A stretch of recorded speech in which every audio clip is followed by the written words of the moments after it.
राहे ओपी परिसर में डायन प्रथा को लेकर कार्यशाला का आयोजन। सामाजिक कुरीतियों को खत्म किए बिना विकास की बातें अधूरी रह जाती हैं।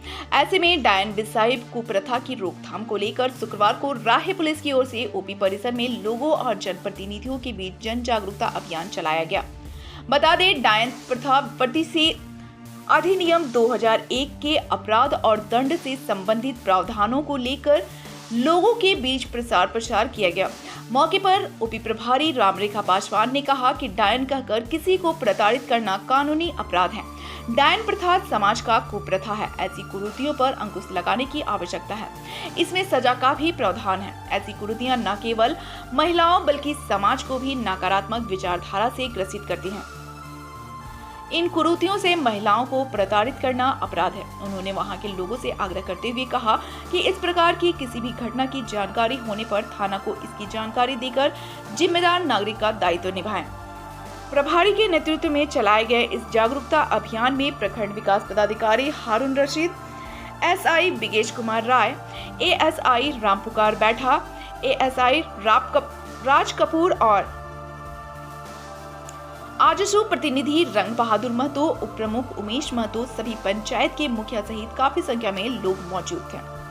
जो गांव समाज के जो लेडी होती है, आज मैंने पहले का जो हम लोग का परिभाषा उसमें तो एजेड का दिया हुआ है कि बूढ़ी औरत को ही माना जाता है, जिसको मैक्सिमम टाइम होता है कि वो विधवा होनी चाहिए। और गांव के लोग उसको चिन्हित कर लेता है कि वो किसी को देख लेगी तो मेरा बच्चा का तबीयत खराब हो जाएगा, किसी का नज़र लग जाएगा, वो किसी को देख लेगा, किसी के घर में चल जाएगी तो उसके घर में कोई तबीयत खराब हो जाएगा, कोई बीमार हो जाएगा, कोई मर जाएगा।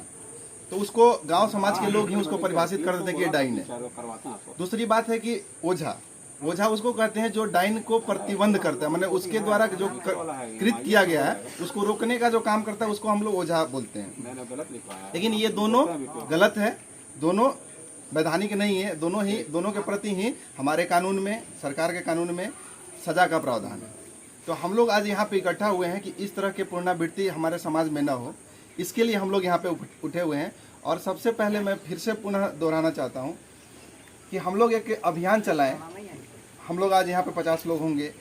कल के डेट में सभी पंचायत के मुखिया लोग से हम आग्रह करना चाहते हैं, पंचायत समिति के लोग से आग्रह करना चाहते हैं कि अपने वार्ड मेंबर को एक्टिव कीजिए और अपने पंचायत स्तर पर एक मीटिंग बुलाइए। मैंने थोड़ा ज़्यादा संख्या में मीटिंग बुलाइए और हम लोग वहाँ पे आएंगे और उन लोगों को बताएंगे कि इससे कमी क्या है और इसका लाभ क्या है, इसका हानि क्या है।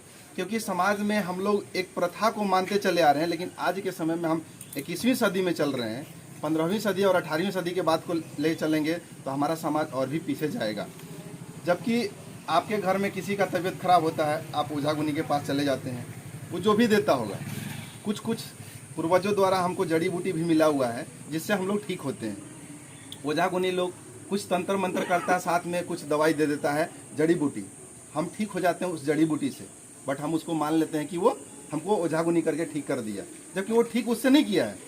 ठीक हुए हैं उसका जड़ी बूटी से जो दिया है, उसका जो जो दवा है उससे ठीक हुए हैं। लेकिन वो अपना वर्चस्व दिखाने के लिए, अपने समाज में लूटपाट करने के लिए, अपने मतलब दिखाने के लिए वो ओझा गुनी का निभाता है। तो उसको हम लोग को बैन लगाना है और उसका स्तंभ है कि आप लोग समाज में जागरूक हैं, समाज के साथ आप लोग जुड़े हुए हैं, तो आप लोग आगे आइए और आप लोग उसको हम लोग के सामने लाइए। अगर कोई भी समाज में ऐसा व्यक्ति आता है, देखिए हम लोग के पास क्या है, हम लोग जानते भी हैं तो हम लोग कार्रवाई नहीं कर पाते हैं क्योंकि उसके खिलाफ में कोई बोलने वाला नहीं मिलेगा।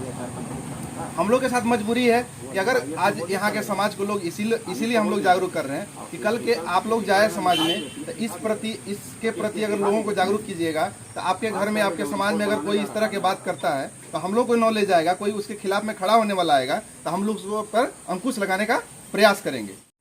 डायन प्रथा के बारे में लोगों को जागरूक करने की बहुत ज़रूरत है। अभी भी हमारे समाज में बहुत हद तक इस प्रथा का निराकरण भी हुआ है। जितना इलिटरेसी घटेगा और लोग साक्षर होंगे, पढ़े लिखे होंगे, तो जागरूकता जब आती है तो ये प्रथा धीरे धीरे ख़त्म हुई है और होगी। लेकिन अभी भी इसमें काम करने की ज़रूरत है।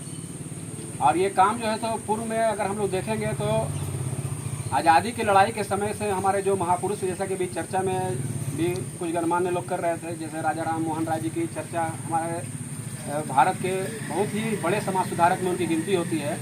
तो उस वक्त अगर हम लोग देखेंगे तो भारतीय समाज में उस वक्त से मतलब कि अंग्रेजों के शासन के टाइम से ही खास करके महिलाओं के प्रति बहुत सारी कुप्रथाएं थी, बहुत सारी कुप्रथाएं प्रचलित थी।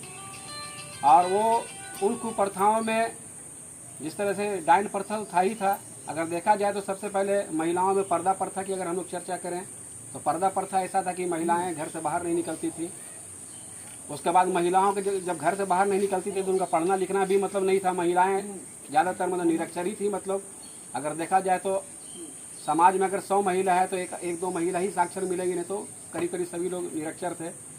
तो हमारे महापुरुषों ने इन सभी चीज़ों को, पर्दा प्रथा को ख़त्म करने का अभियान चलाया। उसके बाद महिलाओं को साक्षर करने का अभियान चलाया। उसी कड़ी में हम देखेंगे कि सती प्रथा जैसा एक बहुत ही जघन्य प्रथा था, जो कि अभी चर्चा में आया कि वो इतना ही खराब प्रथा था कि अगर किसी का पति डेथ कर गया और उसकी पत्नी जिंदा है तो उसी चिता में उसको भी जलाया जाता था। सोचिए कितना जघन्य घटना होता था कि